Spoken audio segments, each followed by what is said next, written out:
안녕하십니까. EBS 전속교사 이금수입니다. 오늘 EBS 스타 강사 특강은 대표적인 이공계 특성화 대학인 카이스트와 포스텍의 입학 전형을 알려드리도록 하겠습니다. 지난 시간에는 울산의 유니스트, 광주의 지스트, 대구의 디지스트를 소개한 데 이어서 두 번째 시간입니다. 카이스트와 포스텍을 포함한 5개 이공계 특성화 대학은요, 수시 모집에서 95% 이상을 모집한다는 그런 특징이 있고요.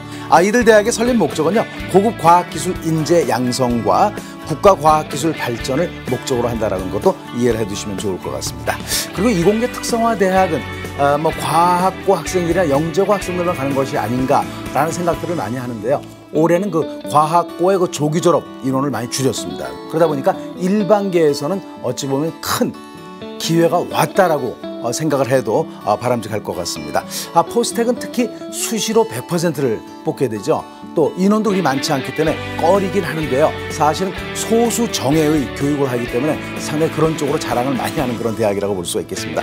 카이스트와 포스텍은 학교별로 특색을 분명히 달리하고 있죠. 일반 대학과는 비교할 수 없는 장학 혜택이라든지 시설 쪽에 큰 장점을 가지고 있는 대학들이라고 볼 수가 있겠습니다. 이 밖에도 카이스트와 포스텍이 어떤 전형 방법으로 학생들을 뽑는지 좀 궁금하지 않습니까? 입학사령관들이 상세하게 알려주실 겁니다.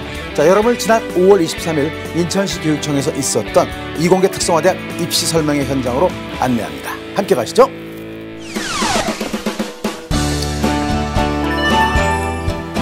네, 반갑습니다. 앞부분에 카이스트 소개를 좀 하고 그 다음에 전형 설명을 드리도록 하겠습니다. 지금 이 차트가 어떻게 보면 오늘 설명한 과학기술 특성화 대학하고는 조금 차별성을 좀 덜 가질 수 있지만 일반 대학과 비교했을 때는 가장 큰 차이점을 갖는 학사 제도입니다. 왜냐하면 카이스트는 학과별로 뽑지 않습니다. 학과별로 뽑지 않고요. 전체로 뽑습니다. 제가 올해 750명을 뽑는데 750명을 통으로 다 뽑습니다. 그러면 학과는 언제 정하냐? 1학년, 정확하게는 2개 학기를 마치고 난 다음에 본인이 가고 싶은 전공을 마음껏 선택해서 갑니다. 이게 가능한 이유가 카이스트는 학과별 정원 개념이 없습니다. 다른 대학은 뭐 광역제라든지 학부제라든지 계열제를 뽑아서 결국엔 나중에 학과를 선택하죠. 근데 학과 선택할 때 학과에 대부분 정원이 있기 때문에 본인이 원하든 또는 원치 않는 학과로 가는 학생들이 발생하게 됩니다. 근데 카이스트는 전혀 상관이 없습니다. 그래서 여기 나와 있는 무학과로 선발을 해서 학생들이 2학기를 마치고 전공 분야를 자유롭게 선택을 할 수 있습니다. 실제로 저희가 입학 지원서 상에 카이스트에 들어오면 어떤 그 전공을 할 거냐라고 희망 전공을 선택하게끔 합니다. 입학 지원서 상에. 그런데 거기에 선택한 학과는 실제로 본인이 그 학과를 선택하는 것과는 전혀 무관합니다. 단지 저희가 학생들이 어떤 학과를 선호하는지 알아보기 위한 통계 자료로 저희가 조사를 하는 건데 매년 보면 그때 자기가 입학 시에 체크했던 학과와 실제로 자기가 선택하는 학과가 약 절반 정도가 바뀝니다. 심지어 이전 사례를 보면 올림피아드에서 수상을 한 학생도 자기가 수상한 분야가 아닌 다른 과를 선택하는 학생들도 있어요. 그래서 학생들이 진로가 고등학교 때 많은 시간을 투자하고 고민한다고 하지만 막상 대학에 와서 수업도 듣고 교수님도 만나고 친구, 선후배도 만나면서 본인이 생각했던 것과 많이 다르다는 것들을 실제로 느낀다는 겁니다. 자, 그 다음에 이제 2, 3, 4학년은 요 학과를 선택해서 학업을 하고요. 그 다음에 이제 복수전공이랑 부전공이 있는데 복수전공은 아까도 말씀드렸듯이 저희는 학과의 정원 개념이 없기 때문에 복수전공이 굉장히 자유롭습니다. 그래서 저희가 뭐라고 설명을 하냐면 카이스트는 무학년 무학과라고 설명을 합니다. 입학해서 졸업학점이 제가 130학점인데 예를 들어 물리학과 수업을 절반 듣고 수리과학과 수업을 절반 들으면 복수전공이 되는 겁니다. 그리고 기계공학과 수업을 좀 많이 듣고 항공우주공학과나 또는 전산학부 수업을 조금 덜 들으면 기계공학과는 전공이 되는 거고 전산학부는 부전공이 되는 거고 이런 개념입니다. 그래서 학생들이 융합연구 또는 학문 간의 어떤 영역에 있어서의 어떤 벽을 너무나 자연스럽게 허물고 또는 벽 없는 그런 영역을 왔다 갔다 하면서 학생들이 학습할 수 있는 그런 학교라고 볼 수 있습니다. 그 다음에 이제 부전공 프로그램이 있는데 왠지 카이스트에는 없을 것 같은 분야들이 좀 있죠. 경제학이나 금융공학이나 문화기술학, 지식재산, 과학기술정책학, 그 다음에 기업가정신 이런 것들이 부전공으로 또 개설이 되어 있습니다. 그래서 여기 있는 이 전공 이외에 이 분야에서는 또 부전공을 학생들이 전공을 할 수 있고요. 그 다음에 대학에서 이제 과를 바꾸는 걸 전과라고 합니다. 전과도 굉장히 자유롭습니다. 왜냐하면 학과에 정원이 없기 때문에. 일반 대학들은 전과를 하고 싶어도 학과에 정원이 있기 때문에 정원에 여석이 생길 때만 전과생을 받습니다. 근데 카이스트는 그 벽이 없습니다. 심지어 3학년 때도 과를 바꾸는 학생들이 있습니다.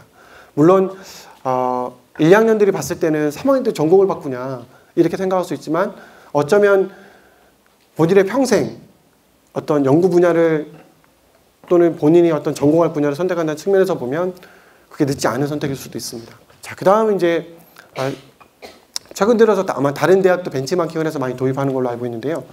보통 여러분들 연구하면 주로 누가 하는 거죠? 교수님이거나 연구원이거나 박사들이 주로 하죠. 카이스트는 학부 학생들도 연구할 수 있는 환경이 되어 있습니다. 학부 학생이 독창적인 아이디어를 가지고 있어서 제안서를 내서 채택이 되면 학생한테 연구를 하라고 연구비를 줍니다. 500만 원에서 1000만 원. 돈은 중요하지 않을 수 있어요. 그 아이템에 대해서 계속 연구할 수 있게 지도교수도 배정해 주고요. 조교들도 배정을 해줍니다. 석박사. 그래서 학부 학생이 헤쳐나가기 어려운 부분들은 지도교수와 조교의 도움을 받아서 계속 연구를 할 수 있게끔 지원이 실질적으로 이루어지고 있다는 부분도 말씀드리고 싶어서 전했고요. 자, 이제 우리 학생들 그리고 학부모님들이 관심 있는 부분 중에 하나가 장학금이죠. 1학년 학생들은 전액 면제입니다. 전액 무료고요. 단 입학금만 한 35만 원 정도만 냅니다. 전액 면제고 카이스트 전체 학생에 대해서는 수업료가 전체가 다 무료입니다. 1, 2, 3, 4학년. 1학년은 전액이 다 면제고요. 그 다음에 가정 형편이 어려운 학생들은 4년 내내 전액 무료입니다.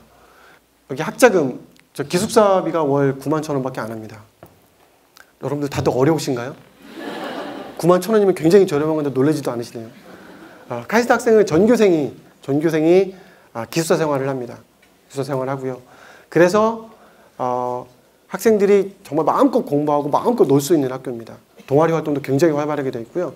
심지어 동아리 활동에 동아리 회의 같은 것도 하잖아요. 제가 깜짝 놀란 게 언젠가 한번 제가 이제 1학년 학생들 면담을 하는데 학생이 그런 얘기 하더라고요. 선생님 저 일요일 날 저녁 10시에 동아리 회의 있대요. 어떤 학생들이 일요일 날 10시에 회의를 하냐고.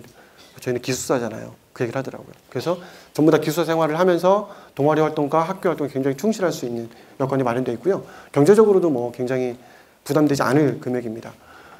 그리고 학생들이 혹시 대신 기숙사비 91,000원에 식비는 포함되어 있지 않습니다. 밥은 주지 않습니다. 대신 저희가 학자금, 식비 보조로 월 13만 5천 원을 줍니다. 제가 이 얘기를 해도 될지 잘 모르겠네요. 학생들이 한 달 내내 굶는다는 전제하에 13만 5천 원을 받아서 91,000원을 내면 얼마 정도 벌 수 있나요? 네, 사람만 있으면 학교에 다녀도 매월 한 4만 원씩 벌 수 있습니다. 그런 학교입니다, 카이스트는. 네. 그리고 그 이외에 다른 다양한 장학금도 많이 있습니다. 자, 지금부터 입학 전형에 대해서 설명을 드리도록 하겠습니다. 이게 2015학년도 입학 전형 결과입니다. 경쟁률입니다. 일반 전형이 한 5대1 정도 됐고요. 학교장 추천 전형이 한 13대1, 그다음에 고른 기회가 약 한 8대1, 수능이 한 40대1 정도 됐고요. 전체적으로는 한 7.5대1 정도 됐습니다. 수능이 한 40대1 높은 이유는 카이스트는 아까 제가 특별법 대학이라고 말씀을 드렸죠. 그래서 수시 6회 제한받지 않습니다. 그리고 수시에 다른 대학에 합격하고도 카이스트 정시에 쓸 수가 있습니다. 그리고 정시에 가나다군에 속해 있지 않기 때문에 가나다군 다른 대학 쓰시고 또 한 번 쓸 수 있습니다. 그래서 아마 경쟁률이 좀 많이 높았던 것 같고요. 자, 그 다음에 이제 인재상입니다. 인재상은 굉장히 중요합니다, 여러분들. 인재상이 왜 중요하냐면, 여러분들 김연아 선수 아시죠? 그렇죠? 김연아 선수가 뭐 하는 사람이죠? 제가 너무 어려운 질문을 했나요? 피겨스케이팅 선수죠. 그 선수가 대회 나가서, 대회를 왜 나가죠? 그렇죠. 1등 하려고요. 승리하려고 합니다. 어떻게 하면 1등 할 수 있죠? 그럼 심사위원은 뭘 기준으로 평가를 하죠? 심사 기준을 가지고 평가를 합니다. 예를 들어 얼음판 위에서 여러분들 2번 도는 거하고 이렇게 한 번 도는 거하고 점수가 똑같으면 2번 돌 필요 있을까요? 없죠. 다르죠. 자, 여러분들 대학도 마찬가지입니다. 특히 학생부 종합전형, 입학 사정화 전형에서는 제가 지원한 학생들 딱 평가할 때는 모니터 2개 놓고 평가합니다. 왼쪽에는 리스트하고 평가표가 있고요. 오른쪽에는 학생부 자료가 있습니다. 학생부, 그 다음에 교사 추천서, 자기소개서. 왼쪽 평가표에는 평가 기준이라는 게 있습니다. 평가 기준 안에 세부 평가 항목이라는 게 또 들어가 있고요. 그러면 그 평가 기준과 평가 항목은 어디서 나오냐면 요 인재상에서 나오는 겁니다. 예를 들면 과학기술 분야의 전문성을 가지고 지식 탐구가 즐거운 학생. 여기서 뭘 볼까요? 네, 성적 보는 겁니다. 이 학생이 얼마나 열심히 공부했는지, 얼마나 좋은 성적을 냈는지 보는 거고요. 새로운 분야를 개척하는 열정과 도전의지를 가진 학생. 여기서는 뭘 볼까요? 도전의식이 있는지 없는지, 열정이 있는지 없는지, 실제 이런 거 보는 겁니다. 제가 뒤에 가서 다시 설명을 좀 드리겠지만, 그래서 원서를 쓸 때 인재상을 꼭 한 번씩 읽어보시고요. 인재상에서 평가 기준부터 시작해서 저희가 선발하려고 하는 철학이 담겨져 있는 겁니다. 그래서 이런 것들을 고려해서 여러분들 지원해 주시면 좋을 것 같습니다. 자, 카이스트 입시의 전체적인 특징을 한 표로 말씀을 드리면 수시 6회 제한에 해당되지 않습니다. 그래서 6회 쓰시고 또 한 번 쓸 수 있고요. 그 다음에 타대학 수시 합격자도 카이스트 정시에 지원이 가능하고요. 그 다음에 정시는 군에 제한받지 않기 때문에 군 외기 때문에 또 한 번 쓸 수 있습니다. 자, 그 다음에 무학과 선발해서 전체로 제가 선발을 하고요. 그 다음에 모든 전형이 학생부 종합전형입니다. 학생부 종합전형을 굳이 넣는 이유는 여러분들 학생부 교과 전형이 있고 수능 위주 전형이 있고 전형 유형이 있죠. 학생부 종합전형이라는 말을 굳이 써는 이유는 여러분들 수능 우수자 전형 같은 경우, 수능 전형 같은 경우 누가 평가할까요? 엄격히 따지면 평가가 아니고 점수 산출이죠. 수능 같은 경우에는 여러분들 지원하고 교육과정 평가원에서 여러분들 그 수험생들 점수 불러서 버튼 하나만 딱 누르면 1등부터 꼴등까지 나오고요. 합격자, 불합격자 나오고요. 그 추가학교 후보까지 다 나옵니다. 컴퓨터가 계산을 합니다. 그런데 학생부 종합전형 입학 사정관제는 사람이 평가를 합니다. 그래서 가지는 특징들이 좀 있습니다. 예를 들면 이런 거죠. A 학생과 B 학생이 있는데 A 학생은 1등급, 5등급, 1등급, 3등급, 4등급 이 학생이 하나가 있고요. B 학생은 6등급, 4등급, 2등급 이 학생이 있습니다. 여러분 같으면 누구 뽑으시겠어요? A 뽑으시겠습니까? B 뽑으시겠습니까? A 뽑으시겠어요? B 뽑으시겠어요? 뭐 답은 없습니다. 물론 뭐 단지 저희가 성적으로만 뽑는 건 아니지만 성적만 본다면 아마 저 같은 B를 좀 더 뽑을 것 같습니다. 대신 평균으로 보면 누가 더 높죠? A 학생이 높습니다. 학생부 교과전형에서는 무조건 A가 합격합니다. 근데 학생부 종합전형에서는 B가 합격할 확률도 무시할 수 없습니다. 왜냐하면 사람이 평가하기 때문에 가능한 겁니다. 자, 그 다음 모든 전형의 수능 최저학력 기준이 없고요. 수능과는 전혀 상관이 없습니다. 수능을 안 봐도 수시는 상관이 없습니다. 그 다음에 고등학교 2학년 학생도 지원할 수가 있습니다. 자, 그 다음 유의사항입니다. 카이스트 수시 전형 간에는 중복 지원할 수가 없고요. 수시와 정시에는 중복 지원이 가능합니다. 그 다음에 공인어학 성적과 교과 관련 교회 수강 실적은 제출할 수 없고요. 공인어학 성적은 당연히 안 되고요. 교과 관련 교회 수강 실적은 수상 실적만 안 쓰면 됩니다. 혹시 활동회나 이런 것들은 작성하셔도 상관이 없습니다. 자기소개서와 교사 추천서는 유사도 검증을 실시하기 때문에 반드시 본인이 쓰셔야 됩니다. 한 2년 전에 졸업한 선배 거 뺏겼으면 안 되나요? 이미 데이터가 다 누적이 되어 있습니다. 그렇기 때문에 여러분들이 누구의 어떤 자기소개서를 뺏겼으면 저희 모니터 안에 두 가지 그러니까 똑같이 쓴 학생의 그 문구가 다 표시가 돼서 나옵니다. 컴퓨터로. 그렇기 때문에 반드시 여러분들 스스로가 쓰셔야 되고요. 자, 이게 2016학년도 입학전형 개요입니다. 올해는 작년 기준 했을 때 일반 전형에서만 작년에 일반 전형 620명이었는데 올해는 570명입니다. 그래서 일반 전형에서만 50명을 줄였고요. 일반 전형에서만 50명을 줄인 이유는 과학고, 카이스트는 과학고 학생들의 적게는 60, 70, 많게는 한 8, 90% 학생들이 다 지원을 합니다. 그것도 2학년 때 지원을 합니다. 근데 올해부터는 과학고의 조기 졸업 비율이 제한이 됩니다. 한 맥시멈 한 40%까지. 그래서 과학고 학생들의 지원 인원이 줄기 때문에 저희가 일반 전형에서 50명을 줄였고요. 반대로 이야기하면 일반고 학생들한테는 올해 일반 전형이 기회일 수 있습니다. 그래서 일반 전형, 학교장 추천 전형, 고른기회 전형, 수능 우수자 전형 이렇게 4가지 전형이 있습니다. 일반 전형은 모든 학생이 다 지원할 수 있습니다. 검정고시 출신자도 지원할 수 있고요. 그 다음에 조기 졸업자, 그다음에 3학년 졸업자, 또는 졸업 예정자 다 지원할 수 있습니다. 그리고 학교장 추천 전형은 특수 목적고 학생들은 지원할 수가 없습니다. 그래서 일반고, 그 다음에 특성화고, 자율고 학생들만 지원할 수 있고요. 재수생은 못하고 재학 3학년 재학생만 지원할 수 있습니다. 단 한 학교당 2명까지만 지원이 가능합니다. 그런 제약이 좀 있고요. 고른기회 전형은 고교 유형의 제한은 없지만 농어촌이라든지 기초생활수급자라든지 차상위 계층이라든지 국가보훈 대상자이거나 세터민 지원자 이런 추가적인 세부 지원 자격을 갖춰야 됩니다. 그래서 이 학생들만 지원할 수가 있습니다. 평가에 들어가는 실질 제출 서류는 요새 전형이 동일하고요. 평가 방법도 동일합니다. 그래서 제출 서류와 평가 방법은 뒤에 가서 한 번에 설명을 드릴 겁니다. 자, 수능 우수자 전형은 과학탐구 두 과목을 봐야 되고요. 그 다음에 투 과목을 반드시 들어야 됩니다. 자세한 내용을 뒤에 가서 한 번 더 설명을 드리도록 하겠습니다. 제가 아까 고등학교 2학년 학생도 카이스트에 지원할 수 있다고 말씀드렸죠. 이게 뭐냐면 일반고 학생들도 과학경제선발위원회라는 별도 위원회가 있습니다. 이 과학경제선발위원회는 그 카이스트를 비롯한 뭐 지스트 이런 특별법 대학만 설치가 되어 있고요. 이 과학경제선발위원회 심사를 거쳐서 합격을 하면 이 고교 2학년 입학 지원 자격 심사에 합격을 하면 카이스트에 합격하는 게 아니고 여기 합격을 하면 올해 일반 전형에 지원할 수 있는 자격을 주는 겁니다. 그래서 여기를 통과하면 일반 전형에 지원해서 고3 학생들과 다시 경쟁을 하는 겁니다. 그러면 신청 자격의 기준은 어떻게 되냐? 2학년 1학기까지 전과목 환산 평균이 94점인 학생들이 지원할 수 있는데, 그럼 94점은 어떻게 계산하냐면 저희가 등급별로 점수를 부여합니다. 1등급은 100점, 2등급은 94점, 3등급은 85점, 4등급은 71점 점수를 부여를 해서 학기별 가중치와 단위수 그리고 단위수 합계를 나눠서 산출을 했을 때 94점 이상이 되면 고교 2학년 입학 지원 자격 심사에 지원할 수 있는 자격을 줍니다. 그리고 여기 합격을 하면 일반 전형에 지원을 하시면 됩니다. 실제로 요거는 8월 초에 지원서를 받고요. 8월 말에 합격자 발표를 합니다. 그래서 9월 초에 접수받는 일반 전형에 지원하시면 됩니다. 매년 이걸 통해서 과학고 학생이 아님에도 불구하고 카이스트 합격하는 학생들이 매년 있습니다. 그래서 카이스트에 정말 관심이 많은 우리 2학년 학생들은 여기에 시도를 해봐도 좋을 것 같습니다. 학생들이 늘 질문하는 것 중에 하나가 뭐냐면 혹시 여기 지원했다 떨어지면 나중에 3학년 돼서 지원할 때 불이익이 있나요? 이런 질문하는 학생들이 있어요. 불이익 전혀 없습니다. 오히려 이 학생은 2학년 때부터 카이스트에 오고 싶은 학생이구나. 정말 카이스트에 오고 싶은 학생인가 보구나 라는 생각 때문에 오히려 더 플러스가 되면 플러스가 됐지 마이너스가 되지 않습니다. 네, 제출 서류입니다. 입학지원서, 학교생활기록부, 교사추천서, 자기소개서까지는 필수 서류입니다. 여기까지는 필수 서류고요. 그 다음에 전형에 따라서 학교장 추천 전형 같은 경우는 학교장 추천 공문이 필수로 필요하고요. 그 다음에 기타 지원 자격과 관련된 서류입니다. 예를 들면 고른교회 전형에서 예를 기초생활수급자다 그러면 기초생활수급자를 증명할 수 있는 서류를 내야 되죠.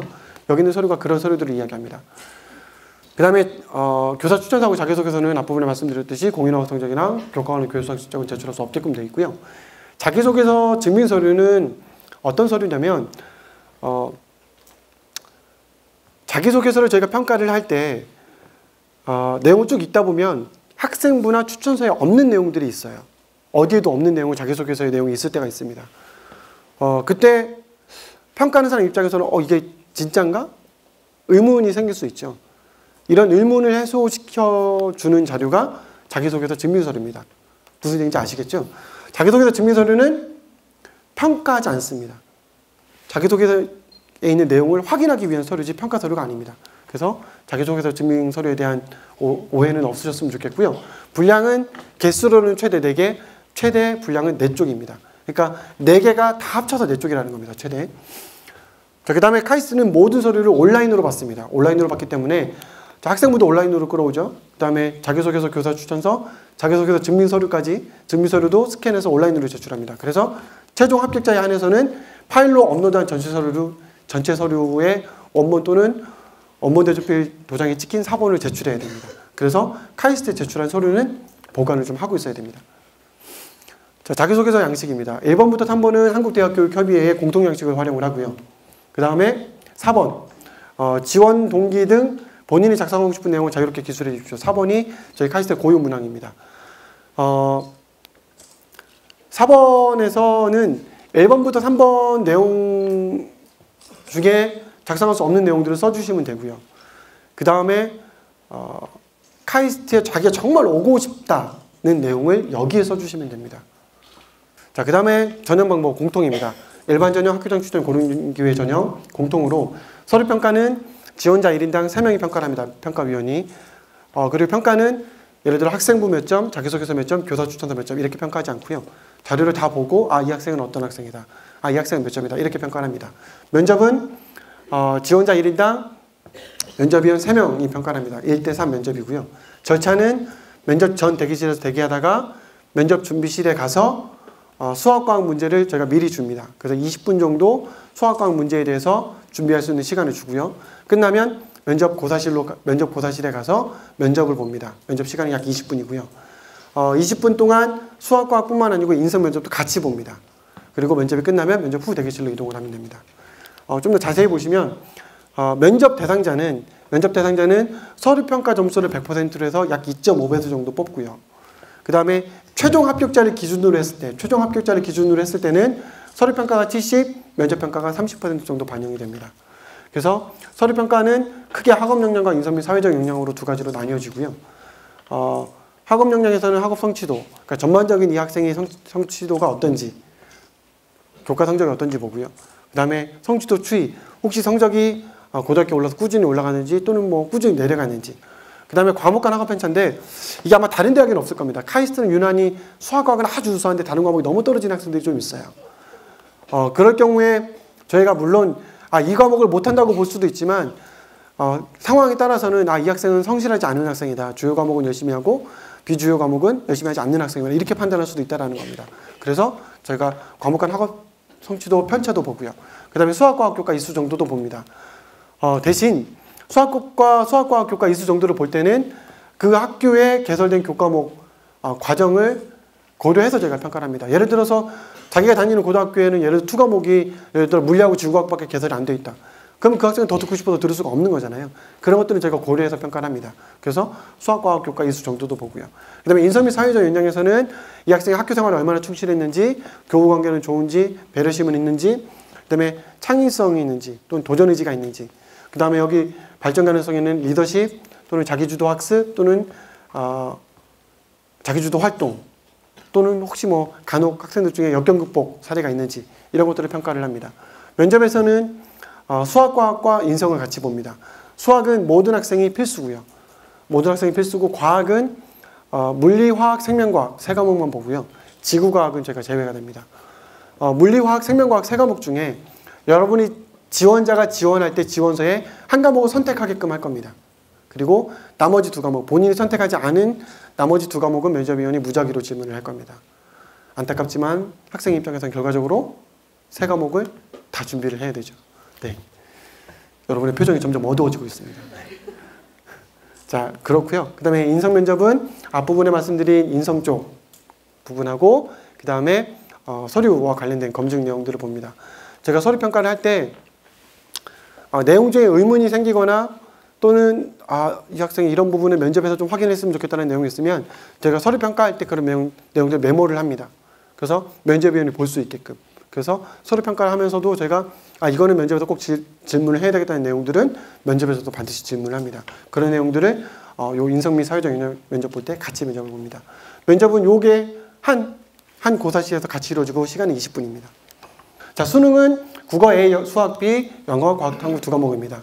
과학탐구는 두 과목이고 투 과목을 반드시 한 과목 이상을 응시해야 지원할 수 있고요. 수학에 1.3, 과학에 1.2 가중치가 있습니다. 원 과목은 0.9, 90%만 반영이 되고 투 과목은 100% 반영이 됩니다. 반대로 이야기하면 투 과목에 가중치가 있다는 얘기죠. 우리 지금 2학년하고 1학년 학생들 카이스트 입학처 홈페이지에 가시면 2017학년도 학사과정 시행계획이라는 걸 이미 발표해놨습니다. 2017학년도 저희가 어떻게 운영할 건지. 지금 고3은 가중치가 들어가 있고요. 고2와 고1은 앞으로 모든 가중치가 없어집니다. 카이스트가 다른 대학과 또 다른 한 가지가 있다면 저희는 750명 선발이 아니고 750명 내외 선발입니다. 저희는 더 뽑을 수도 있고 덜 뽑을 수도 있습니다.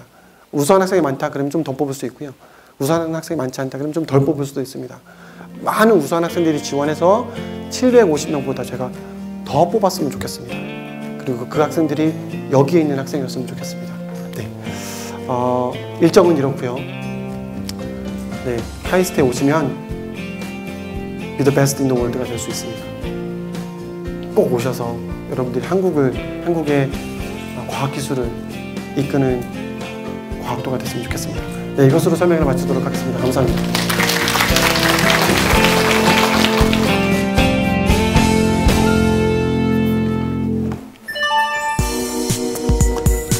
인사드리겠습니다. 포항공과대학교 포스텍의 권성철 입학사정관입니다. 지난해 입학 전형 결과를 조금만 말씀드릴게요. 320명을 모집을 했습니다. 대한민국에 몇 개의 고등학교가 있는지 아세요? 정말 많죠? 일반계 고등학교가 1,600개가 넘고요. 고3 학생 수는 60만 명이 넘습니다. 포스텍의 1년 정원은 320명입니다. 320명을 또 학과로 모집하다 보니까 경쟁률도 굉장히 치열합니다. 기본적으로 아마 평균적으로 6대 1 정도로 예상을 하시면 될 것 같습니다. 그리고 조금 더 말씀드리자면 수시가 6회 제한입니다. 수시가 6회 제한이니까 그냥 한번 써보는 친구들은 사실은 많지 않고요. 정말 이공계 분야에 대한 목표가 뚜렷하고 정말 자기가 하고 싶은 것이 포스텍에 있다는 친구들이 다 지원하고 있습니다. 입시에 대한 이야기를 조금 시작해 보겠습니다. 우리 학교가 만들어진 목적은 굉장히 뚜렷합니다. 소수의 영재, 쉽게 말씀드려서 굉장히 적은 인원만 뽑습니다. 1년에 불과 320명. 올해 같은 경우에는 고른기회 전형이 도입돼서 330명이 됐습니다. 적은 인원을 뽑는 이유는 아까 서두에 충분히 말씀을 드렸던 것 같아요. 종합대학교라면은 아마 나의 인맥, 나의 선후배 관계, 굉장히 많은 커뮤니케이션과 그러한 네트워크를 형성할 수 있겠지만 결국 제일 중요한 것은 대학교에서는 교육입니다. 교육의 질이 높아야 되고 그렇게 선발한 학생들을 케어해주는 시스템으로 우리는 글로벌 리더로 만들어주고자 태어난 학교입니다. 인재상에 관심을 가져주세요. 인재상. 별거 아닌 것 같은데 인재상만 이해하시면은 포스텍의 입시 준비는 끝났다고 저는 생각을 합니다. 쉽게 말씀드리면은 인재상을 풀어보면은 이러한 문구겠죠. 이런 아이들을 뽑겠다라는 말입니다. 학문적인 재능, 아마 기본 학업 능력을 이야기할 거예요. 고등학교 때 배웠었던 그런 기본 학업 능력들. 수학, 과학뿐만 아니라 국어나 영어 같은 그런 과목들. 근데 우리 학교에 지원하는 친구들은 기본 학업 능력이 아마 다 좋을 거라고 생각을 합니다. 그냥 한번 지원해보는 게 아니라 정말 갖춰진 아이들이 거의 대부분 지원해서 허수 지원자는 거의 없습니다. 그러다 보니까 다른 것들이 더 중요합니다. 학문적인 열정. 과연 어떤 게 있을까라고 생각했을 때 가장 쉽게 떠오르는 케이스가 이런 거일 수도 있습니다. 풀리지 않는 한 문제를 가지고 끙끙거리면서 고민해봤었던 끈기라든지 그러한 집착력. 아마 수학과학을 좋아하는 친구라면은 충분히 느꼈을 거라고 저는 생각을 합니다. 또 이런 케이스가 있을 수 있을 것 같아요. 이 과목을 공부하다 보니 저 과목도 재밌어 보이고 이 두 가지의 연관성은 무엇일까 고민도 해보고 뭔가 사고를 확장시켜보고 지식을 접목시켜보고 창의적인 생각을 해보고 누구나 다 이런 경험을 충분히 할 수 있을 거라고 생각을 합니다. 자, 이제 글로벌 리더로서의 자질도 필요할 것 같아요. 단순 리더십만 떠올리지 마시고요. 과연 리더로서 어떠한 자질이 필요할까를 조금만 더 생각을 해보시면 답이 나올 수 있습니다. 그 다음 잠재 역량이라는 문구를 보시면은 저에게는 잠재력이 있습니다. 저희가 서류평가를 하다가 제일 안타까운 게 사실 그 부분이에요. 저를 뽑아만 주시면 잘할 수 있습니다. 저에게는 잠재력이 있습니다. 저에게는 열정이 있습니다. 본인은 알아요. 무슨 능력이 있는지. 근데 저희들은 몰라요. 그렇다면 본인이 생각하는 본인만의 잠재 역량에는 뭐가 있을까? 나만의 장점이나 나만의 특기나 또는 누군가와 비교해서 나의 정말 꼭 보여주고 싶어하는 부분. 그러니까 포스텍의 인재상을 이해하시면은 앞으로 여기 앉아 계시는 1, 2학년들은 어떻게 하면 될까요? 경험을 쌓으시면 돼요. 쉽게 말씀드리면은. 어렵지 않겠죠? 학교에서 이루어지는 활동들을 통해서 경험을 쌓고 느끼고 저에게는 이러한 경험이 있었습니다를 보여주시면 되는 거고요. 우리 3학년들은 어떻게 하면 될까요? 그러한 경험들을 잘 돌이켜보고 내 학교 생활을 정리를 해보셔야 되겠죠. 320명을 선발을 학생부 종합전형으로만 선발을 합니다. 물론 수능이라는 좋은 제도로 우리가 학생을 선발한다면은 저희도 굉장히 쉬울 것 같아요. 굳이 서류를 2,000개가 넘는 서류를 읽어볼 필요도 없고 누구를 뽑아야 될까 고민할 필요도 없고 그냥 점수로 쭉 내린다면 얼마나 좋을까요? 그런데 저희가 2010학년도 그러니까 2009년 입시부터 수능이란 거를 저희가 선발하지 않고요. 그리고 수능 최저학력 기준도 없앴습니다. 쉽게 말씀드리면은 점수라는 것은 객관성은 띄지만 여러분들의 모든 걸 표현하기에는 부족하다고 생각하고 있습니다. 그래서 저희가 두 번째 문구로 보다시피 평가라는 데 있어서 점수가 없습니다.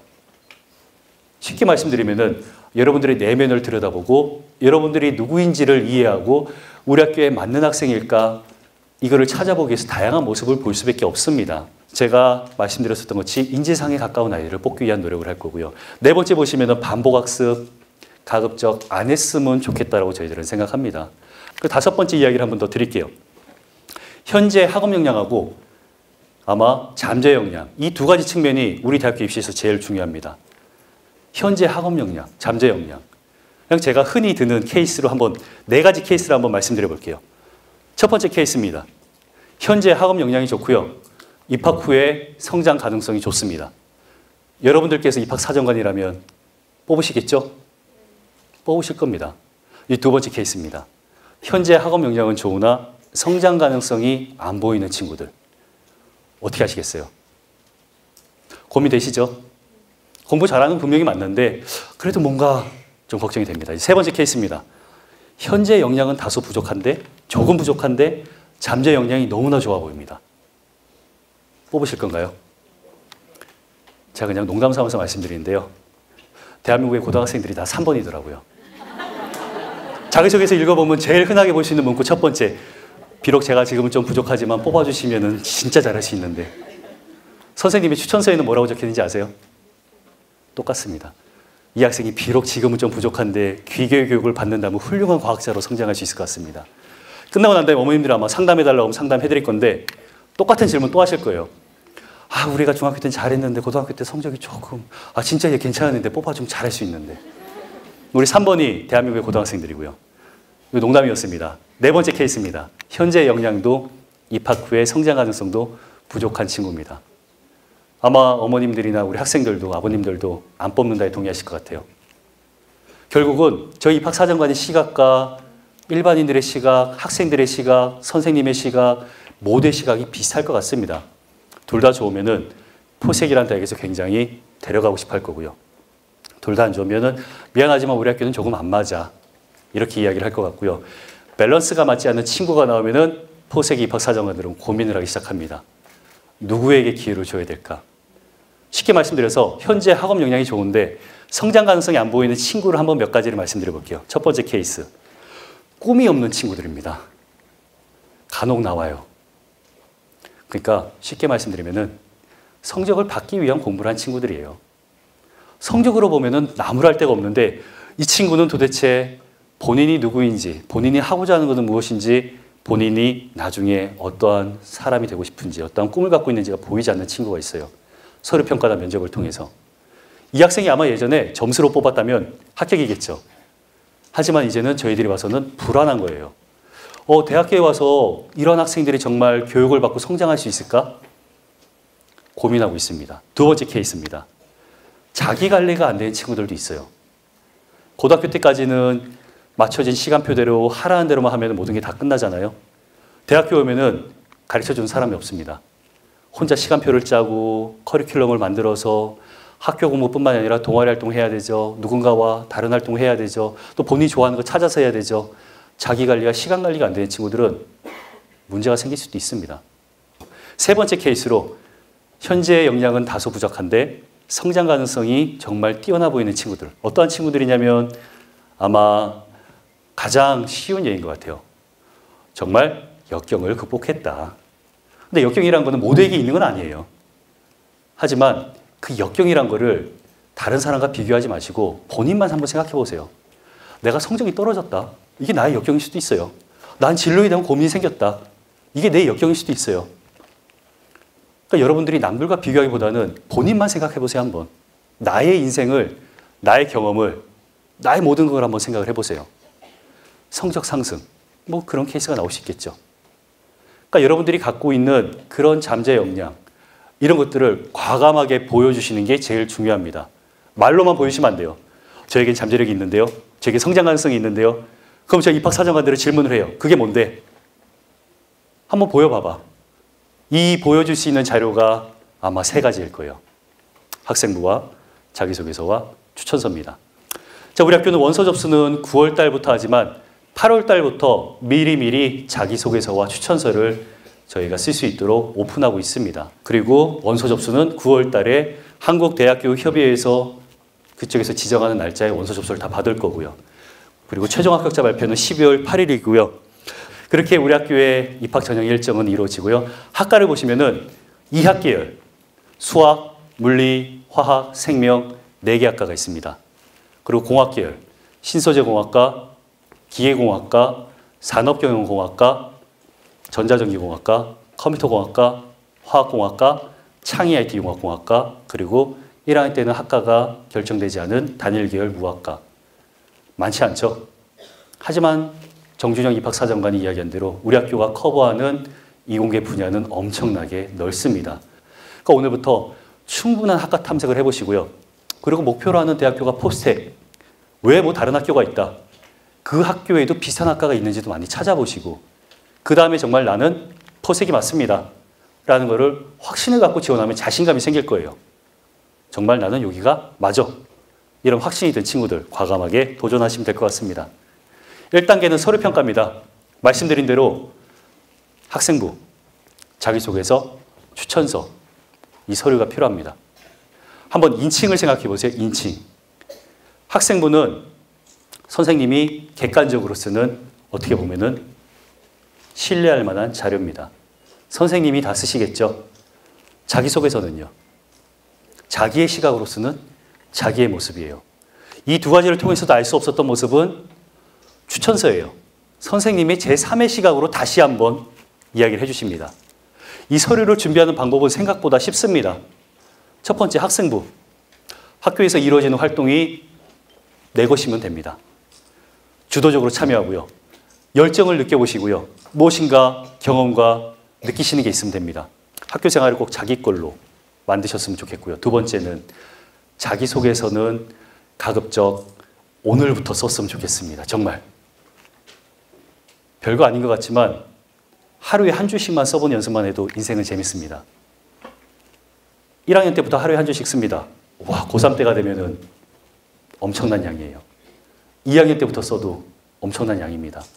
3학년 때부터 쓰면은 이제 불과 한 70일, 70줄, 80줄 나오겠네요. 그러니까 대학교에서 보고자 하는 모습을 가장 나의 모습을 정확하게 보여줘야 되는데 무엇을 넣어야 될까를 나중에 쓰려고 생각하다 보면은 시행착오를 겪어요. 그리고 뭐가 중요한지 느낌도 와닿지가 않고요. 오늘부터 써보시는 게 제일 좋을 것 같아요. 수행평가 다들 제출하면서 이런 경험들이 있었을 거예요. 제출하기 전에 자기가 쓴 거 읽어봅니다. 그때 고등학생들은 다 착각에 빠져요. 와, 나는 문과 스타일인가 봐. 와, 글솜씨 내가 썼지만 대단한 것 같아. 그리고 결과가 나오면 다들 좌절에 빠져요. 내가 진짜 이렇게 바보였었나? 그러니까 결국은 그 순간에 떠오르는 문구만 적는 연습을 하다 보니까 실제 내가 하고 싶어하는 말들이 나중에 떠오르게 됩니다. 자기소개서도 마찬가지인 것 같아요. 그래서 오늘부터 써보신 연습이 중요하고요. 추천서는 내가 내 마음대로 쓸 수도 없어요. 그러기 위해서는 제가 부탁드리고 싶은 거는 선생님에게 추천서를 잘 받기 위해서 하는 것이 아니라 선생님과 정말 인간적인, 정말 멘토로서, 멘토-멘티 관계로서 유대 관계를 많이 가졌으면 좋겠습니다. 고3 때가 돼서 선생님께서 우리 상담하자, 너 무슨 과 갈래? 무슨 대학 갈래? 이 상담 한 번 외에 안 받아보는 친구들도 있을 거예요. 그래서 오늘부터 선생님과 친해지신 노력을 했으면 좋겠습니다. 선생님, 저는 어떠한 전공을 하고 싶습니다. 하지만 어떠한 과를 가야 될지가 조금 힘듭니다. 그럼 선생님께서 정보를 알려주실 거고요. 선생님, 저는 포스텍을 지원하고 싶습니다. 그럼 예전에 포스텍을 지원한 선배들이라든지 다른 케이스를 통해서, 사례를 통해서 그래, 너 충분히 가능할 것 같다. 한번 우리 이렇게 지원해보자. 우리 한번 만들어보자. 이건 좀 부족해 보이니까 앞으로는 개선해보자. 해결 방법을 알려주시잖아요. 그래서 1단계 합격자는 학과별로 3배수 내외로 결정을 합니다. 예를 든다면은 정말 올해 이 학과에서는 지원한 학생들이 너무나 괜찮아. 3배수가 조금 넘기도 해요. 그런데 이 학과는 생각보다 학생들이 우리가 원하는 학생들이 많지 않네. 3배수가 조금 안 될 수도 있어요. 그러니까 평균적으로 봤었을 때는 3배수 내외쯤으로 생각하시면 될 것 같습니다. 이 학생들이 이제 2단계 면접으로 넘어가게 되는데 저희들이 한국대학교협의회에서 이러한 것들을 다 체크하라고 문서로 보내줍니다. 자기소개서라든지 이런 것들을 유사도 검색이라는 걸 하게 돼요. 유사도 검색, 무슨 말이냐면은 나의 자기소개서와 누군가의 자기소개서가 다 비교되고요. 그리고 인터넷에 떠돌아다니는 무슨 문구와 비슷한지 다 검색이 돼서 결과가 저희 쪽에 내려옵니다. 그렇게 해서 비율이 높다. 이 학생은 굉장히 위험합니다. 그러면은 불합격될 수도 있어요. 이 학생은 조금 의심됩니다. 그러면 저희가 엄청나게 확인을 해야 됩니다. 이게 무슨 사례일까? 어떠한 것 때문에 이렇게 똑같이 나왔을까? 그러니까 결국은 굉장히 공정성 문제와 신뢰성 문제를 그러한 것들을 확보하기 위해서 엄청난 노력을 하고 있습니다. 옛날에 이런 케이스가 나왔어요. 두 지원자의 할아버지가 똑같았습니다. 끔찍하죠? 올해 지원한 학생의 할아버지와 지지난해인지 몇 년 전의 이야기인데요. 그때 학생의 할아버지와 똑같았어요. 저희들이 충격에 빠졌습니다. 어떻게 베껴도 할아버지를 베껴? 그쵸? 이런 거라면 이해해요. 저는 무뚝뚝한 아버지와 온화하신 어머니 밑에 1년 몇 주 중에 몇째로 태어나서 이런 환경들에서 비슷한 문구라면 이해가 되는데 그런 게 아니라 할아버지와 똑같았습니다.